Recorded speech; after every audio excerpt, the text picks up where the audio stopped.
How to automate in Monday.com 2025. In this video, what we're going to be doing is we're going to be talking about Monday.com and how you're going to be automating in the easiest way. So to do so, what you're going to be doing is you're going to come to your workspace and go to automate in the top right. Now, once you've gone to automate, you're going to click on add automation. And once we've done that, you're going to click on create automation. So let's go with the when status changes is to something, then move item to the group. Let's go with to do. Okay.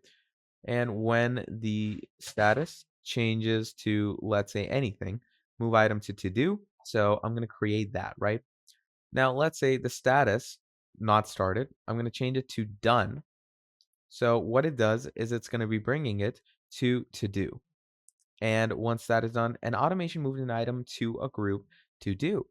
So how incredible is that? So that is basically how you're going to be automating in Monday.com in 2025. Thank you for watching this video till the end, and I'll see all of you next time. Have a great day. Goodbye.